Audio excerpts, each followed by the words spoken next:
প্রয়াস কর্মসূচির অঙ্গ হিসেবে শনিবার কুলায় রামরতন পাড়া মাঠে অনুষ্ঠিত হয় আমবাসা মহকুমার সাংবাদিক এবং ধলাই জেলার পুলিশদের মধ্যে এক প্রীতি ক্রিকেট ম্যাচ।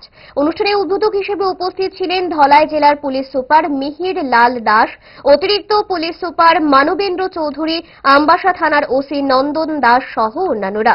প্রথমে ব্যাটে বল মেরে প্রীতি ক্রিকেট ম্যাচের উদ্বোধন করেন পুলিশ সুপার। প্রথম টসে জিতে ব্যাট করার সিদ্ধান্ত নেয় আমবাসা মহকুমার সাংবাদিকরা। তারা 20 ওভারে 90 রান সংগ্রহ করে। জবাবে জেলার পুলিশ টিম 91 রান সংগ্রহ করে ম্যাচে বিজয়ী হয়। খেলা শেষে রানার্স টিম এবং বিজয়ীদের হাতে পুরস্কার তুলে দেয় জেলার পুলিশ সুপার মিহির লাল দাস। তিনি বক্তব্য রাখতে গিয়ে বলেন, আমরা এই প্রীতি ম্যাচ খেলার মাধ্যমে বার্তা ছড়াতে চাই, খেলার মাধ্যমে সুস্থ সমাজ গড়ে তোলা সম্ভব। যে ম্যাচ হয়েছে খুবই সুন্দর ম্যাচ।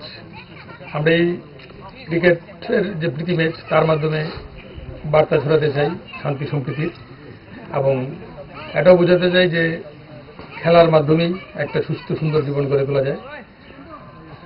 এটা আমাদের একটা প্রয়াসের পার্ট। আমরা বিভিন্ন সময় এই ধরনের প্রোগ্রাম করে থাকি। আজকের যে ম্যাচ খুবই সুন্দর ম্যাচ হয়েছে এবং সবাই সৌহার্দ্যপূর্ণ মন নিয়ে চিন্তাভাবনা নিয়ে সুন্দরভাবে খেলেছেন, যথেষ্ট পরিশ্রম করেছেন সবাই। এবং সবাই তো আর চ্যাম্পিয়ন হবে না, একটা দল চ্যাম্পিয়ন হয়েছে, একটা দল রানার্স আপ হয়েছে। তো যারা চ্যাম্পিয়ন হয়েছে তাদের জন্য শুভকামনা, যারা রানার্স আপ হয়েছে তাদের জন্য আরো বেশি শুভকামনা।